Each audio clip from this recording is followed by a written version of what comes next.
In 1983, they made a remake of Romeo and Juliet, only instead of star-crossed lovers from two families at war, these are two people who are trying to fall in love in spite of having made slightly different fashion choices. It's LA, the San Fernando Valley. The year before this, Frank Zappa released a song called Valley Girl. We all became fascinated with how girls from the Valley spoke. The reason we all say like so much is because of this song. The only thing I remember about that song is at one point she's like, my English teacher, he's like Lord King Bufu.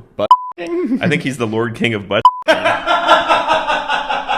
Which really is like a pretty awesome title if you think about it. So they're in the mall and these girls, Julie, she's our Juliet. One of them's like, I don't even know if I want to get pregnant. I would be like, wait, what? I would be puffy to the max. Yeah. Gag me with a spoon. Ugh. She's like, you've got Tommy. He's the most popular boy. And she's like, you don't know, guys. Tommy's bod is bitching, but his brains are bad news. But then we see Tommy at the mall. She's like, you haven't called me in 2 days. And she's like, I'm like totally not in love with you anymore. No. So everyone's talking about this big party tonight. Nick Cage is Romeo. Okay. He even has his buddy Fred, who I guess is the other guy, Mercutio. One of the girls is named Susie, and she tells her mom she's excited about a boy named Skip coming. And then Skip shows up. The stepmom, she's scoping out Skip. So Nick Cage, Randy, by the way, now they show up to this party. His buddy has dyed hair. It's kind of the 80s punk thing. They both look like waiters at the same Johnny Depp-themed restaurant. Tommy sees Nick Cage talking to Julie, and he punches Nick Cage. They kick him out of the party. They leave in their car. They get halfway home, and he's like, you know what? I'm not going to let that guy tell me who to talk to. They come back. At this point, Nicolas Cage sneaks back in through the bathroom window. This is largely a movie about Nicolas Cage hanging out in bathrooms. Oh. So he just goes into the shower in the bathroom as many people come in and out of the bathroom. He's just hanging out in there, I guess listening to people go to the bathroom. I feel like this is his thing, but I guess he's waiting for her to come in. I think the lesson here is in life, in order to find the right girl, you have to listen to a lot of the wrong girl's poop. He's listening to poops and pees, but he's Romeo. But soft. What farts through yon restroom window break? Earlier, Tommy hits on Julie's friend. This is the night they broke up. He takes her into a room, takes her boobs out. And then she's like, does this mean we're going out? And he's like, no. And you're a bad friend. He turns on her immediately. All of the sex so far has been bathroom adjacent. Tommy picks up a girl waiting outside a bathroom. He's in a bathroom now. He's looking at makeouts. So finally the girl comes in that he's been waiting for, Julie. So he walks up and he's like, Julie, it's me, the man of your dreams. And she's like, did you take 17 shits? It's like, no, I just was near them. I was listening. He's like, let's leave. He just met her. She's like, okay, fine. You're so intense. I'm going to bring my friend. So then they drive around. She's from the Valley, which is a more affluent suburb, I guess. I don't know LA. He's from Hollywood, which is like downtown. They go to a bar he likes, and it's just like a bar. It's just like a kind of a little seedy bar. And they can't believe it. These two girls from the Valley. They're like, oh my God. He's like, I bet you don't have places like this in the Valley. He's like, the real world's not clean and sterile like a TV show. We're ourselves. You're all the fucking same. You're all programmed. He's really dressing her down, and then he pauses and goes, when can I see you again? And then she's like, I feel connected to you. I don't know what this is. I feel like we're linked, you know? And they kiss. And Skip, the guy from the party, who Susie was telling her stepmom she's got a crush on this guy, he shows up. And then Beth, the hot stepmom, and she's like, hello, Skip. I'm disappointed in you because I was staring at you at the party. Now be honest, is there anything you want to say to me? And he's like, well, Mrs. Whatever, it's not an accident that I was the one who delivered your groceries.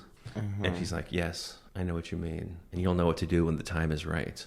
So then we have a montage. They go on dates, restaurant, laughing, kisses. Now Skip comes by. He's looking for an excuse to come to Susie's house to meet the mom. He's like, hey, Mrs. Susie's mom, I have a book to return to you. And then he opens the front door. He hears the shower. We see someone in the shower. All the sex in this movie happens in the bathroom. Okay. Or near a bathroom. Julie's talking to her dad, who's a former hippie. She says, I don't know. I love Randy. I mean, he hangs out in the men's room all the time, but I love...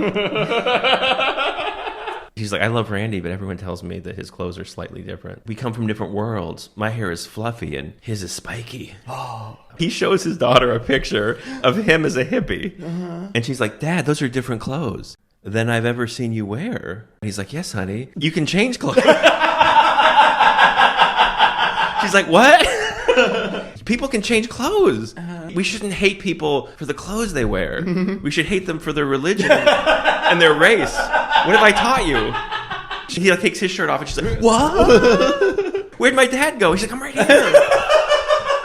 I'm the same guy, honey. He does his hair different. Whoa, Dad! And she starts screaming, there's a strange man in the house. He's like, no, honey, no, honey. My hair's different, but I'm here. And then he puts his hair back. She's like, oh, thank God. And he's like, God, you Valley girls are dumb as shit. And then her friends meet her at a diner, and they're like, you have to decide, us or Nicolas Cage. And then she's like, okay, fine, I'll dump him, you know? And then she gets back with Tommy, and then he shows up. Nicolas Cage is like, hey. And she's like, I can't see you anymore. And she cries, and he leaves. And he's like, well, fuck off, for sure, like, totally. So now, Nicolas Cage, he's going on a bender. He's hit rock bottom. A bathroom bender? Yes. No, yes.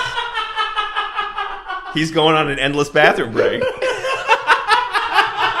And he goes back to that bar, and his ex is there. And they start making out. And he goes, your place or mine? She says mine. They go into the ladies' room. Damn it!